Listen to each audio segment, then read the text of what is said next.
Amen. Magandang gabi po sa ating lahat. Mga ginigiliw, mga minamahal ng Panginoon, may pag-asa sa Panginoon. No? Gusto ko lamang ibahagi sa inyo ang patungkol po sa nilalaman po ng pampleto na ito. Hindi ko na po binigyan ang lahat, no? Sapagkat alam ko na alam nyo na kung ano ang nilalaman nito. Ang binagyan ko lamang ay yung mga hindi pa masyadong malalim ang kanilang pagkaintindi sa salita ng Panginoon. No? Ang pampleto na ito ay sinasabi niya dito ay ang tulay. Alam naman siguro natin, mga ginigiliw, kung ano ang ibig sabihin ng tulay. Bridge, no? Tulay. Makita po natin dito kung ano po ang nilalaman nito. Buksan po natin ang unang pahina na sinabi niya dito, no? Itinuturo sa Biblia na mahal ng Diyos ang lahat ng tao at ninanais niya na makilala siya. Sabi niya, itinuturo daw ng libro na ito, pampleto na ito, patungkol sa Biblia na mahal daw ng Diyos ang lahat ng tao at ninanais niya na makilala siya. Kung babasahin po natin ito sa John 3:16, sinasabi niya doon na gayon na lamang ang pag-ibig, ang pagsinta ng Diyos sa sanlibutan at ibinigay niya ang kanyang buktong na anak na sinumang sumampalataya sa kanya ay magkakaroon ng buhay na walang hanggan. No? So ito ang nais ng Diyos na makilala natin siya. So paano ba natin makikilala ang Diyos? Makikilala na po natin ang ating Panginoong Diyos sa katauhan ng ating Panginoong Jesucristo sa pamamagitan ng kanyang Espiritu Santo na nagkatawang tao sa pamamagitan ng ating Panginoong Jesucristo. Ano pa yung mga paraan para makilala natin ang Diyos? Makikilala natin ang Diyos sa pamamagitan ng kanyang salita dito sa Biblia. No? Dito natin makikilala ang katangian, ang karakter, ang pagkatao, ang attributes ng Diyos. Mga ginigiliw, dako na po tayo sa pangalawa. Subalit, sabi niya dito, hindi nadarama ng mga tao ang pag-ibig ng Diyos sapagkat sila ay nalalayo sa Kanya. Sabi niya dito, hindi daw nadarama ng mga tao ang pag-ibig ng Diyos sapagkat sila ay nalalayo sa Kanya. Ano ba ang nagpapalayo, mga ginigiliw, sa pag-ibig ng Diyos sa Kanyang mga nilikha? Ano po ba ang nagpapalayo, mga ginigiliw?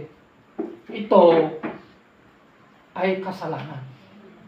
Ang kadahilanan, mga ginigiliw, ay dahil sa kasalanan kung bakit lumalayo po tayo sa Panginoon.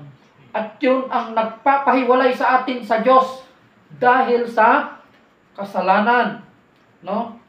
Ano ang dahilan ng pagkalayo sa Diyos? Ito pa, ito yung tanong. Ano daw ang dahilan ng pagkalayo ng tao sa Diyos? What separate us from God? What separate God from people, men? Ano ba ang nagpapalayo sa Diyos sa tao? Dito makikita natin dito na may illustration po dito na isang tao na nakatayo sa isang anong tawag dito? Bato ba ito? Na kung saan dito meron po siyang pagitan. Meron po siyang pagitan. Sinisimbolo niya ito yung patungkol sa tao.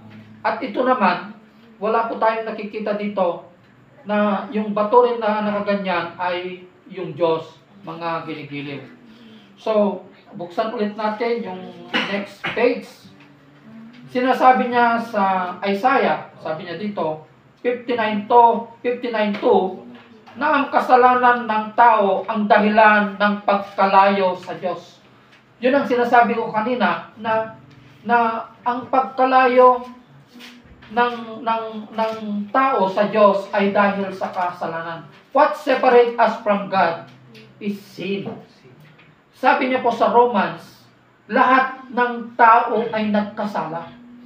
Huwag mong sabihin na ang makasalanan lang ay yung nakabilanggo, yung pumatay, yung nangangalunya, yung magnanakaw. Parehas din po tayo, parehas din natin sila na makasalanan. Kaya lang, nagkasala lang sila sa Diyos at nagkasala rin sila sa batas ng tao. So, wag nating sabihin, makasalanan lang ngayon. Pare-parehas lang tayong makasalanan. We are all fall short under the standard of God. Lahat tayo ay makasalanan. No?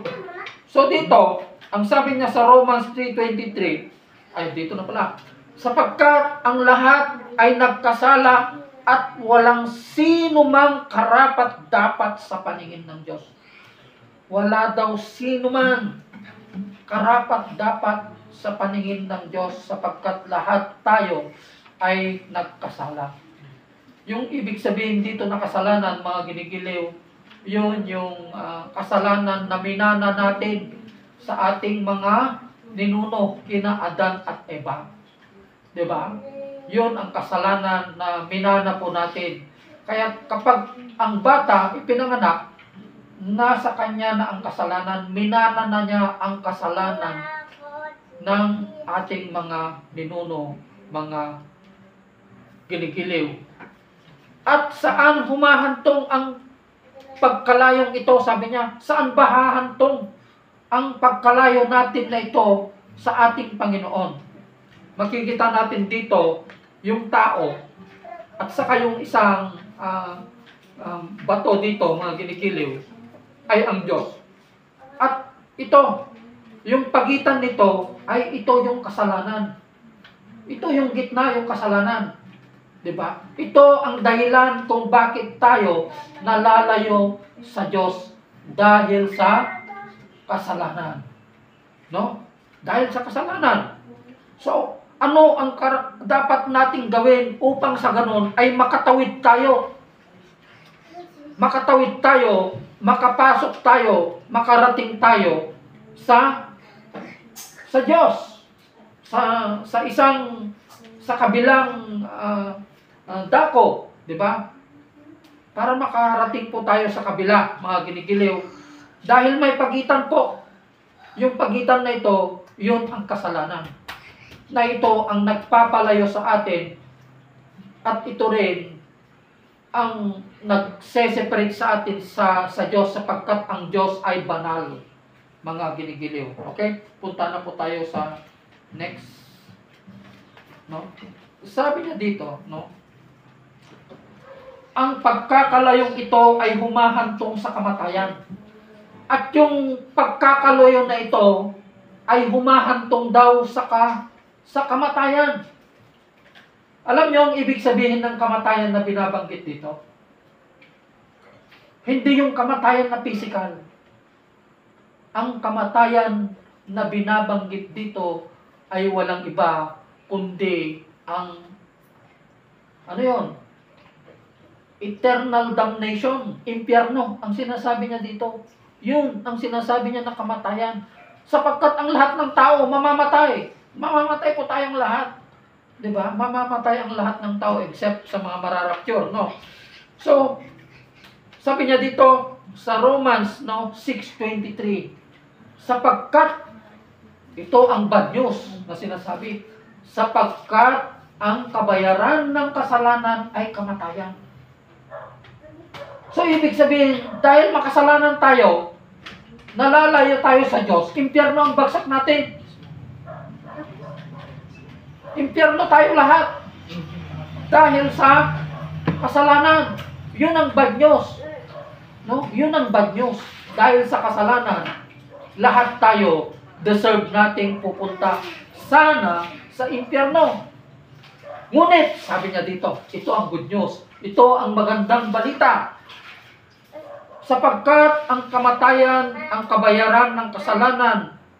Ngunit, ang walang bayad, iti awan kami iti bayad na, ngunit ang walang bayad na kaloob ng Diyos, regalo ng Diyos, ay buhay na walang hanggan sa pamamagitan ng ating Panginoong Jesucristo. Diba? Yun ang sinasabi kong good news. Bad news kanina, ang kabayaran ng kasalanan ay kamatayan, impyerno, ngunit, ito naman, ang walang bayad. Diba? Ngunit ang walang bayad na kaloob. So, anong ibig sabihin ng kaloob? Regalo, hindi hiningi. Diba? Anong tawag doon pag binigay mo na walang kapalit, to? Yun ang sinasabing kaloob, regalo. Kaya tayo, wag tayong, pag hiningi mo na, hindi na regalo yon. Diba? Hindi na regalo yon. Diba? Paano kung ikaw ay pulis na nanghingi? Anong tawag na yun? Nangungutong ka na, di ba? Kotong na yun. O, di ba? Pero, ito mga ginigiliw, no? Hinihingi, ito, ibinigay na walang bayad. Kaloob. Yun ang ibig sabihin ng kaloob. Di ba? Kaya kung mag-birthday ka at humingi ka, ay hindi na kaloob yun. Sa pilitan na yun. Di ba? Pagpupumilit na yun. Kaya, pasalamat tayo kung may magbigay, yun ang ibig sabihin ng kaloob o regalo. No? Kaya sabi niya dito, sa Hebreo 9:27, no? Alam niyo ang sinasabi niya sa Hebreo 9:27, a person dies at once and after that he will face judgment. Itinakda lamang sa isang tao na mamatay at pagkatapos ay ang paghuhukom. Diba? Minsan lamang daw mamatay ang isang tao. Pagkatapos ay paghuhukom. Pagkatapos pag namatay ang isang tao, huhukumin ka na ng Diyos.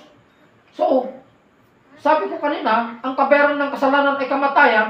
So, kung nagkasala ka sa Panginoon at hindi ka nakalapit sa paanan ng Panginoon, hindi ka nakatawid sa tulay na yon, anong sinabi niya kanina? Kamatayan. So, impyerno ang bagsak mo. Di ba? Impyerno ang bagsak mo. Sabi niya dito, minsan lamang mamatay ang isang tao. Alam niyo, ang daming gusto kong ipaliwanag dito. Kaya sinasabi ko kanina, na bakit pa kayo mag-aalay?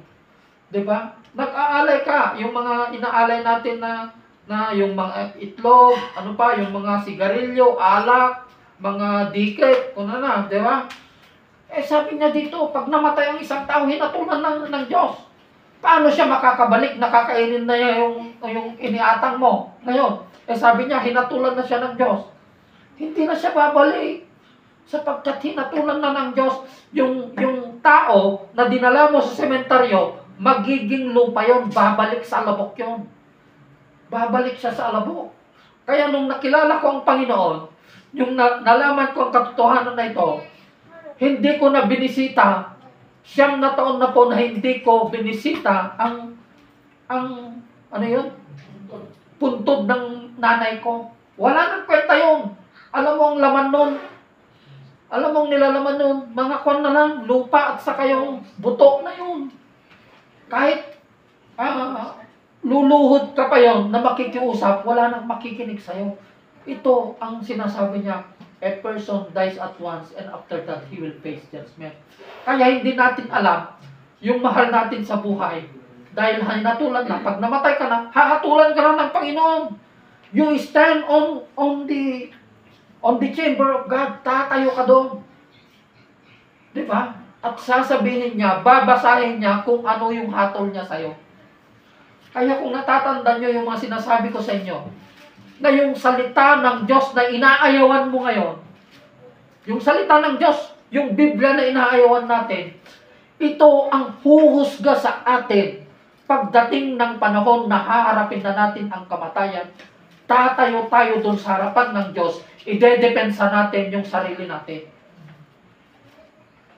Idedepensa mo yung sarili mo kung hindi mo tinanggap ang Panginoong Jesucristo bilang Diyos at tagapagligtas ng iyong buhay. And at the same time, hindi mo na madedepensahan yung sarili mo.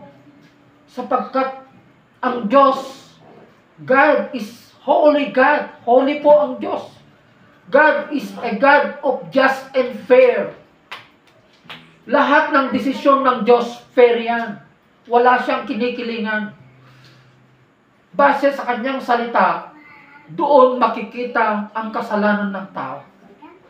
Kaya, ito palagi ang sinasabi ko, anong ginawa mo kay Kristo nung ikaw ay nabubuhay? Anong ginawa mo sa salita ng Panginoon? Tinanggap mo ba? Isinabuhay mo ba ang salita ng Diyos? Diba? Sinabuhay pa natin ang salita ng Panginoon. Mga ginigiliw o binabasa lang natin.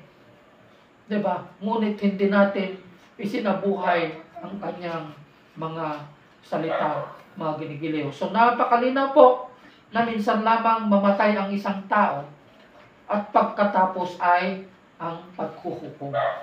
So huhukumin ka na ng Diyos. Once na namatay ka na, kukunin na niya yung kaluluwa mo at yun ang hahatulan niya kung langit ka o impyerno.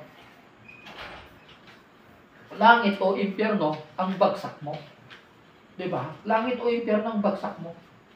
Diba? Subalit, katulad ng sinabi ng Panginoon kanina dito, ngunit ang walang bayad, iyon ang good news. Nakaloob ng Diyos ay buhay na walang hanggan sa pamamagitan ng ating Panginoong Jesucristo. Ano pa ang good news? Nasa Romans 8, di ba? Anong sinabi niya sa Romans 8? Wala nang kahatulang parusa sa mga taong nakipag-isa sa ating Panginoong Jesucristo.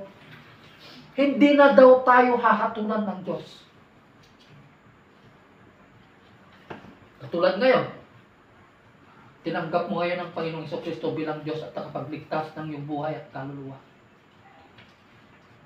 Naniniwala ka, sumasampalataya ka sa Diyos, namuhay ka ng may katuwiran, sinunod mo lahat ang kautusan ng ating Panginoong Jesucristo doon sa Matthew 5, 6, and 7. Diba?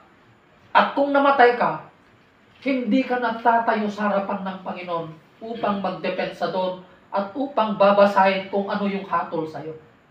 Bakit? Hindi ka nahahatulan ng Diyos. Sabi niya sa Romans 8, diba? Anong sabi niya? Pakibasa. Sapagkat wala nang kahatulan sa mga taong nakipag-isa sa ating Panginoong Jesucristo. Pakibasa, B, yung Tagalog. Romans 8.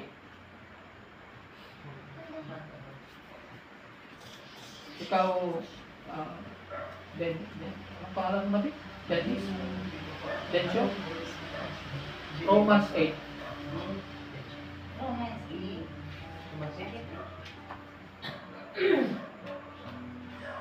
Verse 1, Pastor. Oo. Pamumuhay ayon sa Espiritu. Kaya nga wala ng katulang parusa sa mga taong nakipag-isa na kay Kristo Jesus. Sa pamamagitan ng kautusan ng Espiritu ang nagbibigay buhay dahil sa pag-iisa natin kay Kristo Jesus, pinalaya na ako. Amen. Wala sa... Number 1 lang. Diba? Hindi ka nakakatulan ng Diyos. Kasi Kristiyano ka eh. Tinanggap mo siya eh. Anong gusto nyo? Tatayo ba kayo sa Kanya? Or wala ka ng kahatulan? Iyon ang pagkakaiba ng sumasampalataya sa ating Panginoong Jesucristo at namumuhay ayon sa Kanyang kalooban. Diba? Pag namatay ka, kasama mo na kaagad ang Panginoon. Andun ka na sa Kanyang kaharian. Diba? Nasa paraiso ka na niya. Diba? Wala daw binanggit na heaven, may binanggit daw dito na heaven ang salita ng Panginoon. Alam niyo yung paradise at saka heaven, parehas lang yan. Kung babasahin mo dan, related din yan. Ano ang ibig sabihin? Yung meaning ng paradise, heaven din.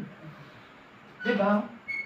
Related sila, mga ginigilog. Parehas lang yung langit at saka paradise. Diba? Yun ang sinasabi ni Paul na ikatatlong langit. Sabi niya, Pastora, diba? yung narating niya yung ikatatlong langit na sinasabi niya. Siguro, yun po yung sinasabi niya na paraiso na pinuntahan ng ating Panginoong Jesucristo na naihahanda niya na tahanan natin. 'Di ba?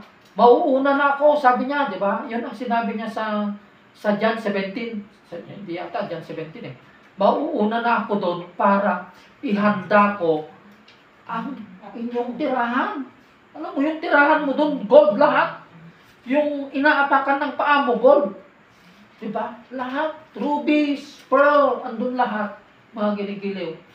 Kaya yun ang pagkakaiba ng nakilala natin na Diyos ngayon na sinasamba natin, na kung hindi mo pa siya nakilala at hindi mo isa nabuhay, pag namatay ka, hindi ka tatayo. Tatayo ka sa paanan niya at ibabasahin niya yung verdict niya sa'yo, yung hatol niya sa'yo. Pero, kapag tinanggap mo ngayon ang ating Panginoong Jesucristo bilang Diyos at tagapagligtas mo, sumampalataya ka sa Kanya, namuhay ka ayon sa Kanyang kalooban at kagustuhan, hindi ka nakakatulan ng Diyos. Diba? Kung babasahin nyo doon sa Acts, nung si Stephen, nung binato siya, hanggang siya ay namatay, nakikita ko na, sinusundo na ako ng mga anghel, sabi niya, di ba? Pero kung nagkasala ka, hindi anghel ang susundo sa'yo, si kamatayan. Dadalhin ka nila sa impyerno. Di ba? Bakit hindi ka nahahatulan kung ikaw ay nakipag-isa sa ating Panginoong Jesucristo? Alam niyo ba ang dahilan kung bakit hindi na tayo hahatulan ng Diyos?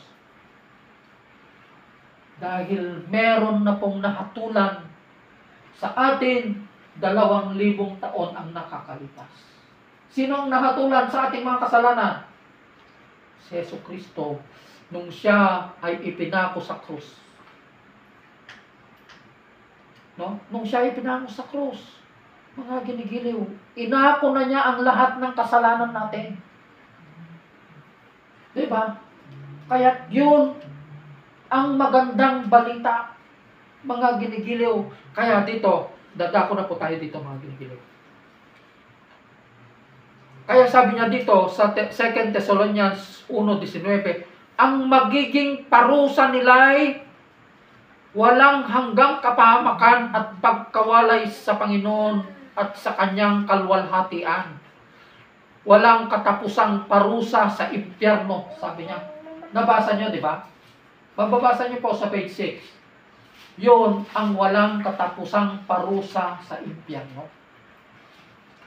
Ngunit, sabi niya dito, sa baba niya, ito ang nagbibigay ng pag-asa sa atin. Mayroon pa bang paraan upang ang mga ito ay maiwasan? Meron pa bang paraan upang maiwasan natin ang impyerno? Ang naglalagablab na apoy. Alam niyo yung pag-stay ng tao doon, hindi lang isang oras. Yung eternal damnation. Walang katapusan. Eternity. Eternal damnation. Awang patinggana. Walang hanggan na nandun ka sa impyerno, inuuod ka doon, nasusunog ka. Naranasan nyo na bang napaso? Kahit mantika lang, di ba masakit? How much more yung nasusunog ka sa impyerno? Di ba? How much more yung nasusunog ka sa impyerno? Ang akala ng tao, pag namatay na, rest in peace ka na, hindi po. Hindi po rest in peace ang kamatayan. Mga ginigiliw. Alam niyo ang ibig sabihin ng rest in peace? Yung makasama mo mismo ang ating Panginoong Jesucristo. Basahin niyo po sa Pahayag 14:13. Alam niyo ang sabi niya sa Pahayag 14:13? Sabi niya dito sa Pahayag 14. May rest in peace. Pero, itong ibig sabihin ng rest in peace. Hindi lahat, pati bandido na tao, rest in peace ko na, RIP ko na, basahin ko kung anong sinabi niya dito, kung ano ang karapat-dapat na magkaroon ng rest in peace. Sabi niya dito sa Pahayag 14:13. At narinig ko mula sa langit ang isang tinig na nagsasabi, isulat mo mula ngayon pinagpala ang mga namatay na naglingkod sa Panginoon. Sino daw ang pinagpala? Yung mga naglingkod lamang sa Panginoon. Diba? At sinabi ng Espiritu, totoo nga silang pinagpala. Sabi niya, magpapahinga na sila sa kanilang pagpapagal. Rest in peace. Diba? Sapagkat sinusundan sila ng kanilang mga gawa. So, sino ang rest in peace lang? Yung mga naglingkod lamang sa ating Panginoong Jesucristo. Naglilingkod ba tayo sa Panginoong Jesucristo? Maraming paraan ng paglilingkod sa Panginoon. Hindi lang yung pastor ka, nag-share ka ng salita ng Panginoon. There are many ways of serving the Lord. Hindi lamang yung nagbabahagi ka ng salita ng Panginoon. Nagpapakain ka. Diba? Nagluluto ka. Masaya ka na nagluluto ng pagkain para ipakain mo sa mga kapatiran. Diba? Naglilinis ka ng simbahan. Diba? Linilinis mo. Yan ay isang paglilingkod sa Panginoon. Diba? Yung isang paglilingkod sa Panginoon, linisan mo yung harapan niya. Huwag mong hintayin na sabihin ni pastor, linisan naman natin yung church natin. Hindi na kailangan na may magsasabi pa sa'yo para puntahan mo na linisin mo ang simbahan. At huwag natin i-consider yung natapos natin. Huwag natin i-consider yung position natin. Yung taas ng pinag-aralan natin dahil porket abogado ka na, teacher ka na, engineer ka na, ayaw mo nang maglinis, ayaw mo nang maghugas ng pinggan. Di ba? Hindi po. Hindi nakukuha yan sa posisyon at taas ng aral. Kung gusto mong maglingkod ng Panginoon, no? Kung gusto mong maglingkod ng Panginoon, gagawin mo kung ano ang sinabi ng ating Panginoong Jesucristo. Wala siyang sinabi. Meron bang sinabi ang Panginoong Jesucristo na kapag ikaw ay obispo, exempted ka ng maglinis? Kung ikaw ay pastor, exempted ka ng maglinis? Hindi po. Ang nagsabi lamang ng obispo, si Paul, kasi yun ang umiiral na ng mga leader ng isang simbahan. Diba? Kaya binanggit niya yung position ng pagiging obispo. Pero, isa lang ang sinabi sa atin ng Panginoon. Hindi niya sinabi kung gaano kataas, kung ikaw ay obispo, hindi niya sinabi. Isa lang ang sinabi niya sa atin. You should be a servant of the servant. Yun lang ang sinabi niya. Hindi siya nagsabi ng posisyon. Diba? Hindi siya nagsabi ng posisyon. Imagine that. Diyos na nagkatawang tao, ipinakita niya ang pinakamagandang halimbawa ng pagpapakumbaba sa pamamagitan ng paghugas ng paa sa kanyang mga alagad. Yun ay isang halimbawa ng pagpapakumbaba. Hindi niya ipinantay ang kanyang sarili sa kanyang ama. Hindi niya tinignan ang kanyang sarili na siya ay Diyos. Hanggang sa kamatayan, mga ginigiliw. Kaya ang ating Panginoong Jesucristo ang pinakamagandang halimbawa ng pagpapakumbaba na dapat po nating tularan. Diba? Kasi po, okay, andito na tayo. Andito na yung tao, diba? Andito ang Diyos. So, yung pagitan na yon, yung bangin na yon, andun yung kamatayan. Andun yung paghuhukom. Walang katapusang parusa sa impyerno. Diba? Walang katapusang parusa sa impyerno. Yun yung bangin na yon, na namamagitan sa tao at ang Diyos. Okay, punta tayo sa next page.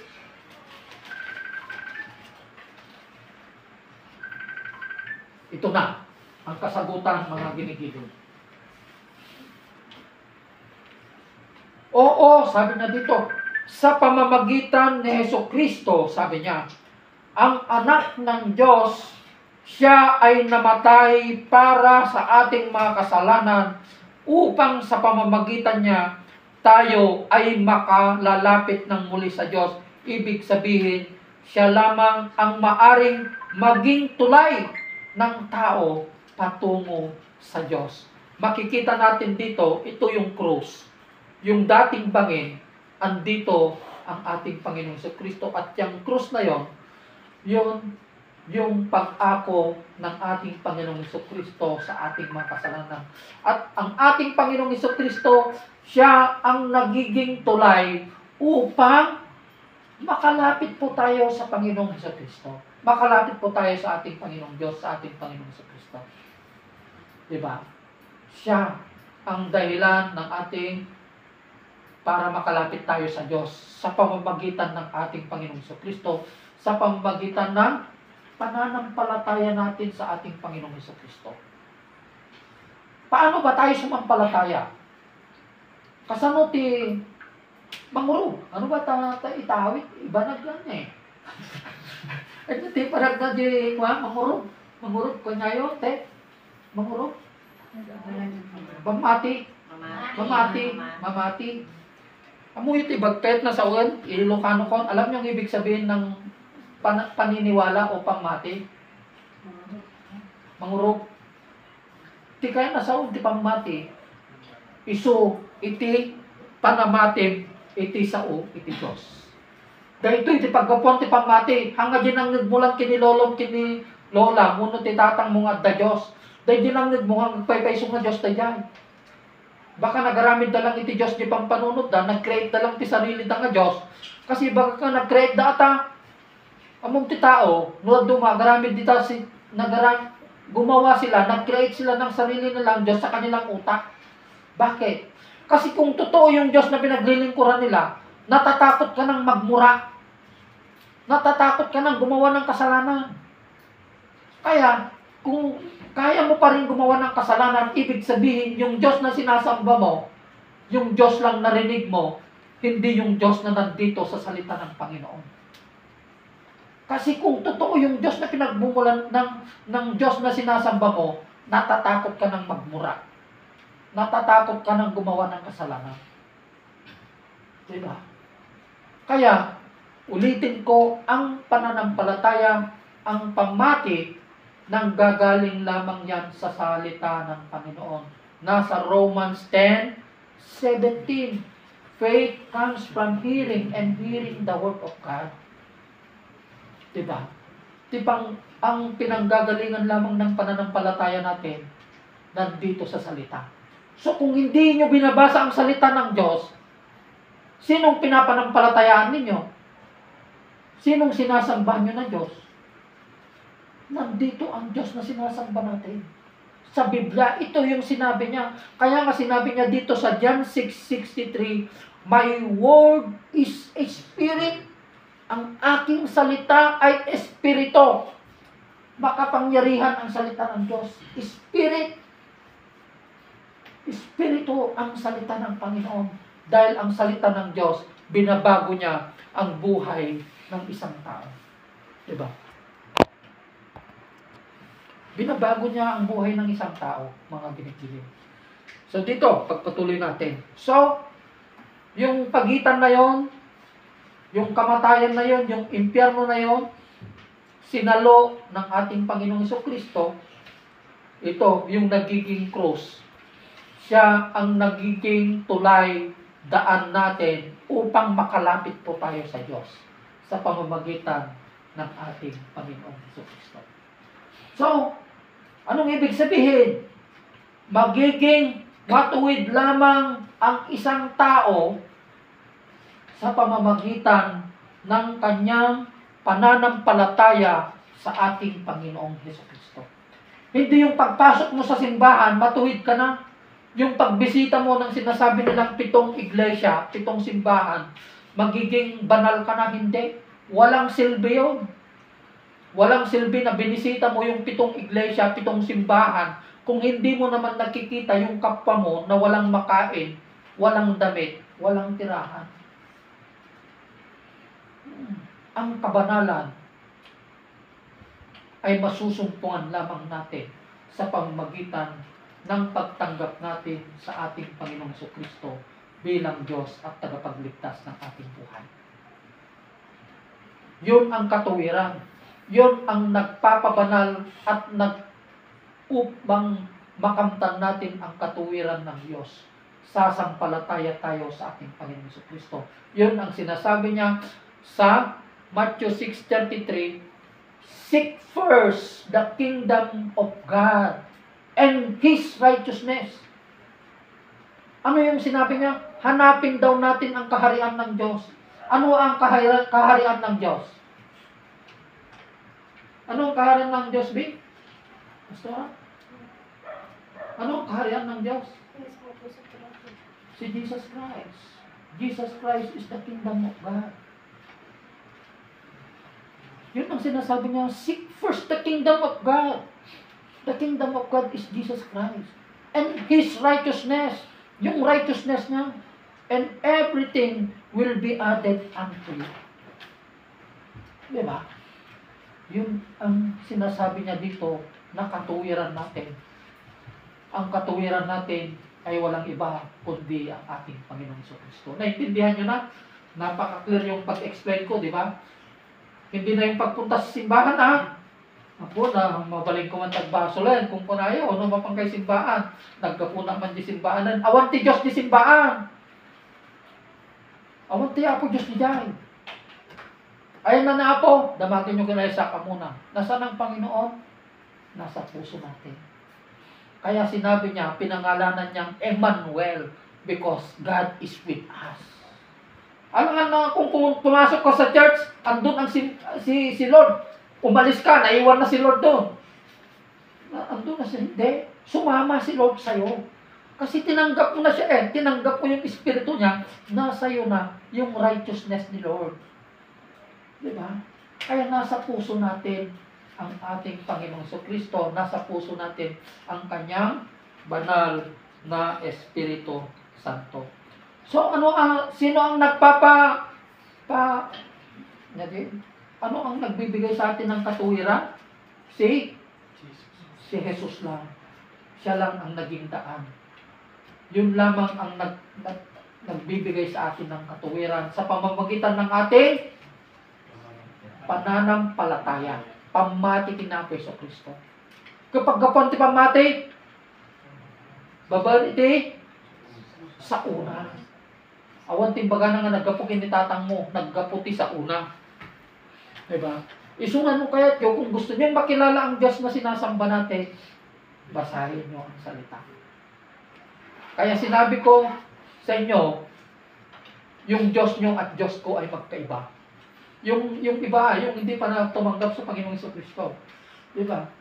Sapagkat ang Diyos na sinasamba ko, nandito siya sa salita ng Panginoon. Diba? Yung nandito siya sa salita ng Panginoon, yung Diyos na sinasabi niya dito, siya ang Diyos na lumikha ng langit at lupa. Naintindihan niyo na? Oh, question na. Lani, pagkapon di pamati tayo? Pagkapon na? Di sa una, ulitik manin, naggapu iti sa una. Di ba? Inyati mang paluntig kada tayo, babaliti. Pamati tayo lang kinapay sa Kristo. Nadaggan nyo, ulit-ulitin mo tayo. Nabanog ni Pastor eh.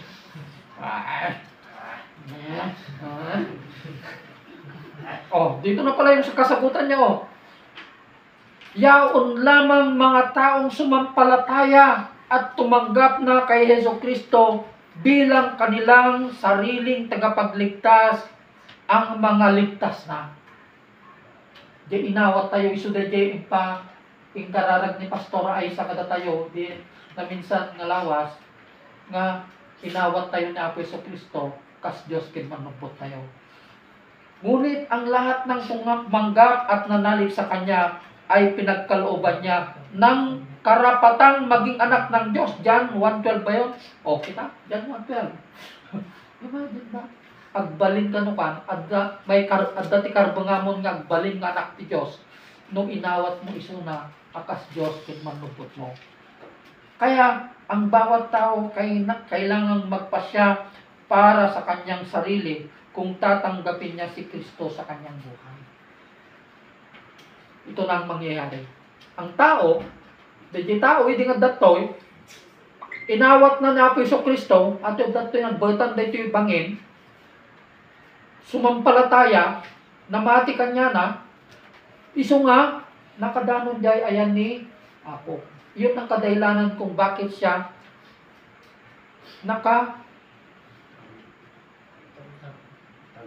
nakatawid sa kamatayan. Nakatawid siya sa bridge na yon, yung bridge na yon, yung kamatayan, at yung kamatayan na yon, siya ang tumayo doon, nag-alay ng kanyang buhay ang ating Panginoong Jesucristo. Kaya nakakaabot na tayo sa ating Panginoong Diyos. Amen. Diba? O gusto nyo bang tatayo sa Kanya? Sa harapan niya? Hindi na. O. Kaya sabi niya dito mga ginigilayo, ang puso natin ay katulad ng isang tahanan. Dito, itong sinasabi ko. Tayo ay nakaupo sa loob bilang hari at sinasabi ni Jesus sa atin, nakatayo ako sa labas ng pintuan at tumutuktok. Kung diringin nino man ang aking tinig at bubuksan ang pinto, ako ay papasok.